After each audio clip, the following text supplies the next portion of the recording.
Bien-aimés dans le Seigneur, que le Seigneur vous bénisse. Vous êtes sur Mommy Ange TV pour passer avec nous ce moment de méditation de la parole de Dieu. À tout Seigneur, tout honneur, nous allons bénir le Seigneur. Tendre Père, merci pour ces instants que tu viens de nous accorder pour partager avec tes enfants. Nous implorons ton esprit, ô Père, afin qu'il nous accorde intelligence et sagesse, afin de comprendre ta parole. Que ton nom soit béni au nom de Jésus. Amen. Amen, amen, bien-aimés dans le Seigneur. Que le Seigneur vous bénisse. Aujourd'hui, nous sommes lundi 3 mars 2025 et nous sommes là pour partager avec vous dans Exode 12, 1 à 51. Les habitués savent déjà que nous avons commencé à partager avec vous un chapitre tous les jours et nous avons commencé depuis le 1er janvier 2025.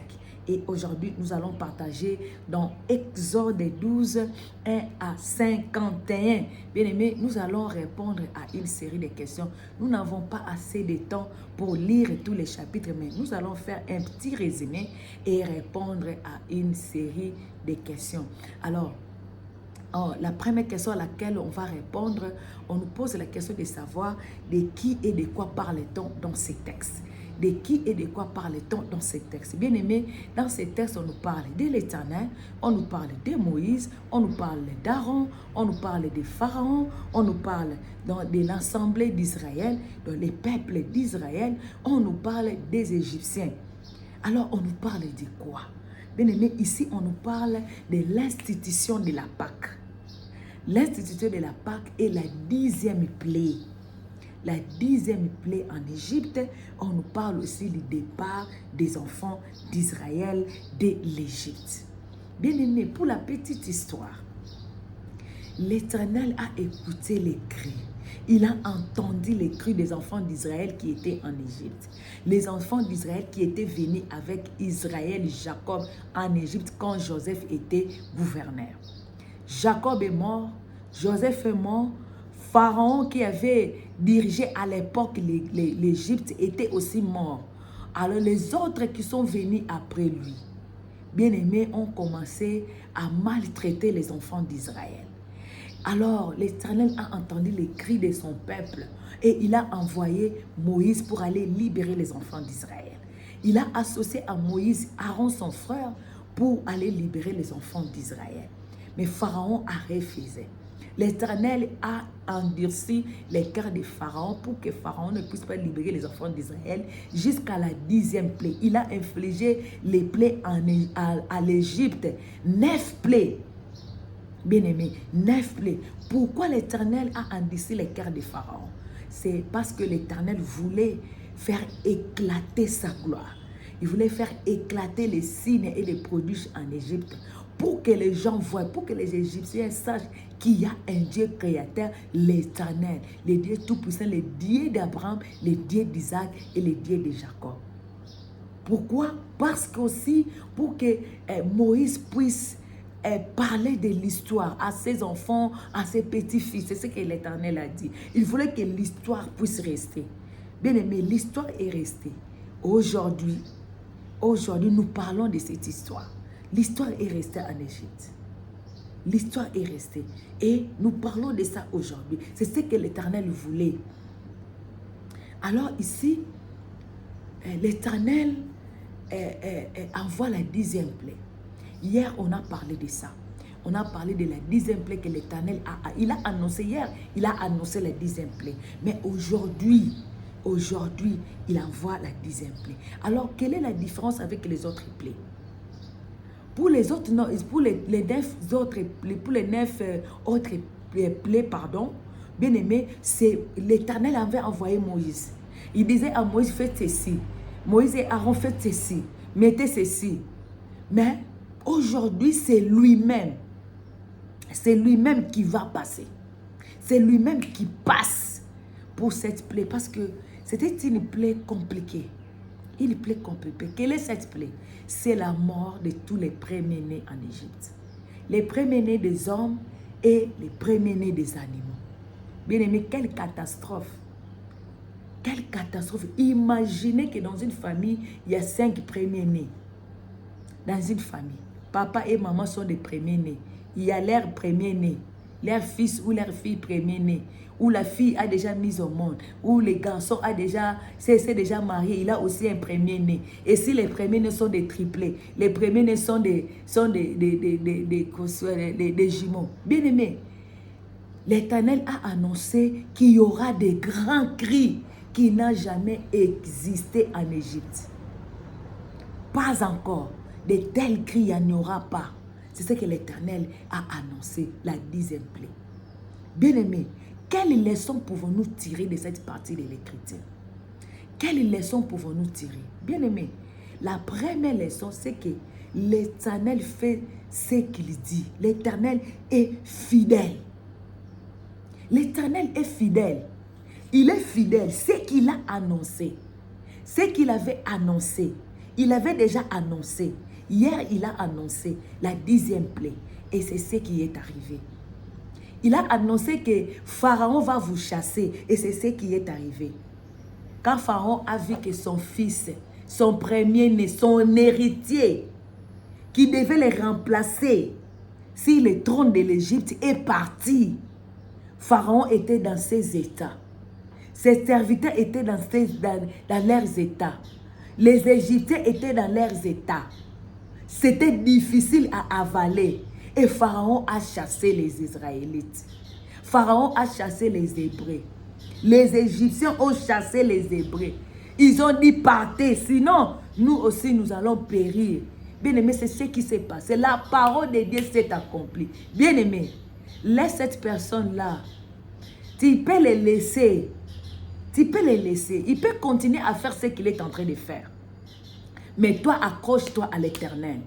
Accroche-toi à l'Éternel parce que cette fois-ci, c'est l'Éternel lui-même qui va descendre. Ce n'est pas Moïse ou Aaron. Il ne va pas envoyer un serviteur ou un passeur pour aller agir. Non, c'est lui-même l'Éternel qui va passer. Il a dit, je passerai. Cette nuit-là, je passerai. J'ai passé. Lui-même, il va passer pour exécuter. Bien-aimé. Oh, ils ont pris quoi? Ils ont pris quoi? Tes enfants? Ils ne veulent pas libérer tes enfants? Ils ne veulent pas libérer ton travail? Ils ne veulent pas libérer je ne sais quoi? Bien-aimé, ton voyage, ton mariage? Ils ne veulent pas libérer? La maladie là, tu es coincé? Ils t'ont envoyé une maladie incurable pour détruire ta vie. Bien-aimé, l'Éternel a pris la décision. Ce qu'il a dit là, il va l'exécuter. La 10e plaie est là. Il va détruire. Maintenant, il va descendre pour détruire. C'est lui-même qui descend. C'est lui-même qui descend. Il n'envoie personne. Lui-même, il a dit, moi-même, je passerai. Au verset 12, il dit ceci. Cette nuit-là, je passerai dans les pays d'Égypte et je frapperai. Je passerai et je frapperai.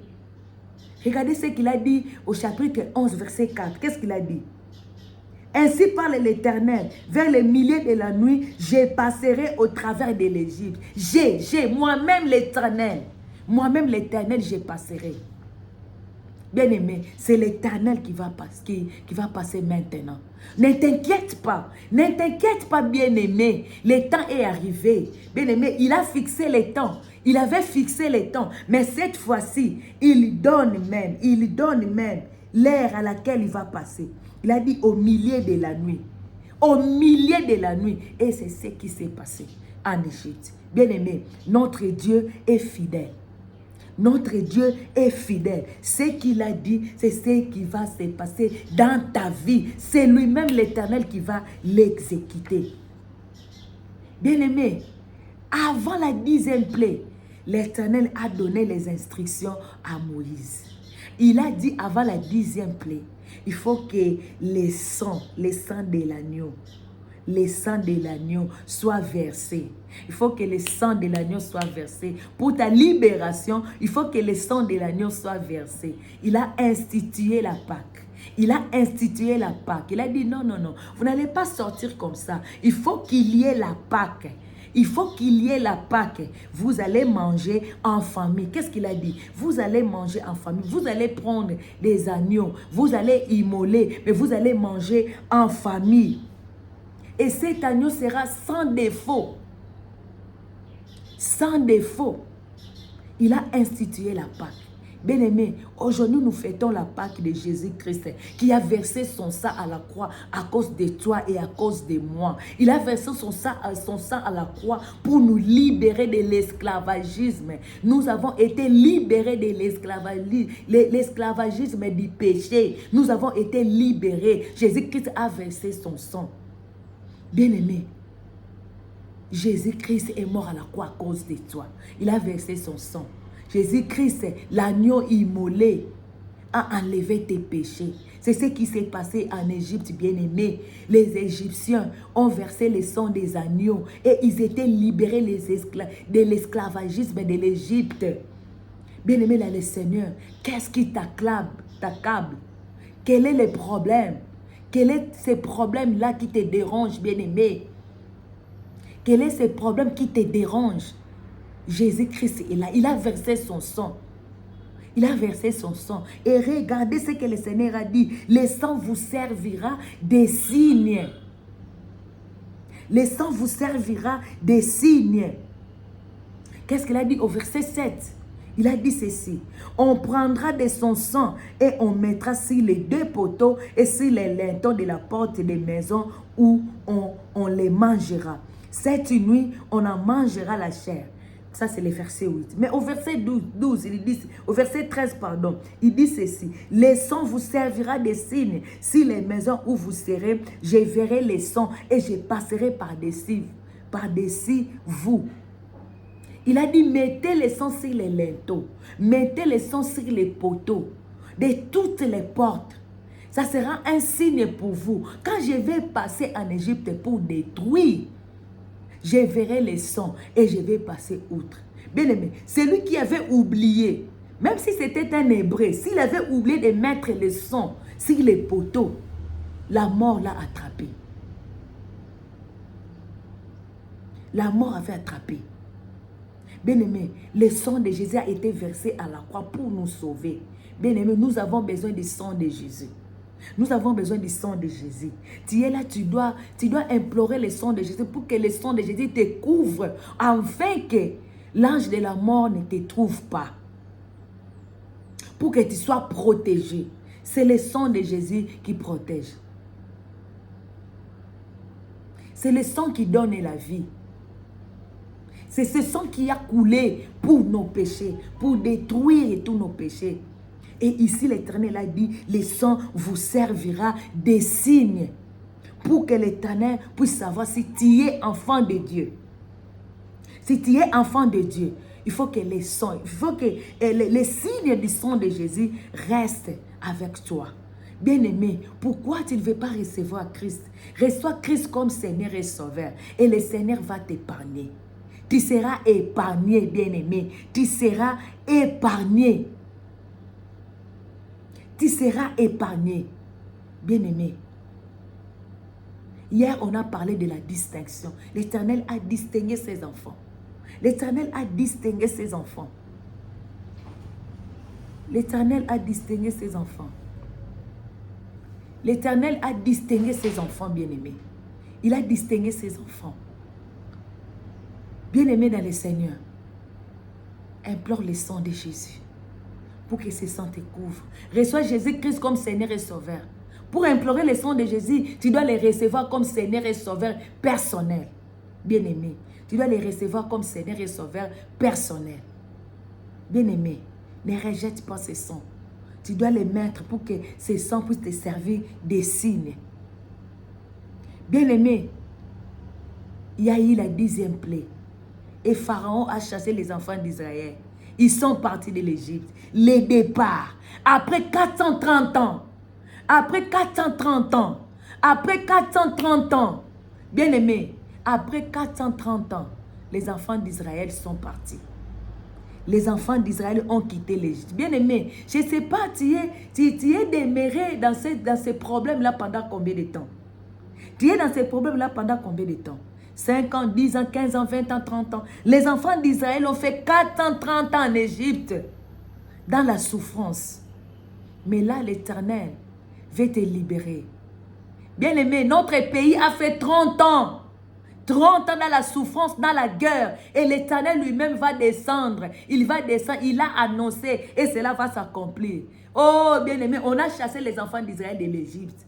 Cela s'est accompli parce que l'Éternel lui-même est descendu. Bien-aimé, l'Éternel, il descend maintenant dans ta vie. Il descend dans ta vie pour résoudre les problèmes. Il est là, le roi des rois, le seigneur des seigneurs. Il descend pour résoudre ton problème. Bien-aimé, n'ayez pas peur. Crois seulement en Jésus. Reçois Jésus comme Seigneur et Sauveur. Implore ce Dieu-là. Il va écouter les cris et lui-même va descendre.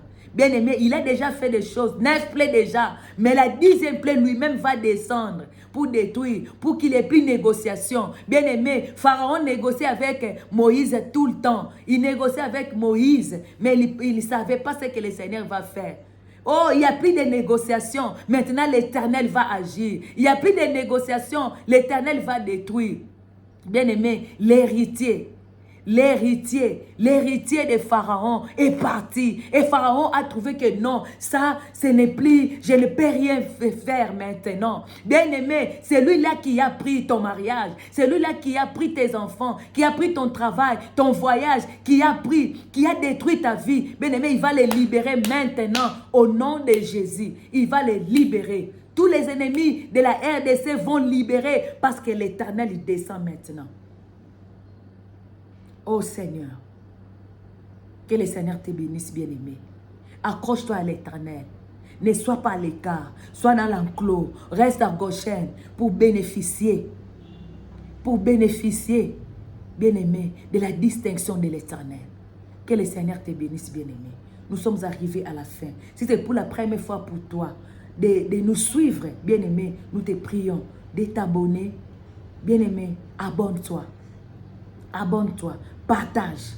Appuie sur la cloche de notification pour ne pas rater ce moment. Bien-aimé, tu as compris quelque chose. Tu as les leçons à partager. Tu as des témoignages. Bien-aimé, fais-les. Écrivez-nous dans les commentaires. Et tout le monde sera édifié. Que le Seigneur te bénisse. Parce que Dieu est avec toi. Dieu résout ton problème maintenant. Au nom de Jésus. Amen.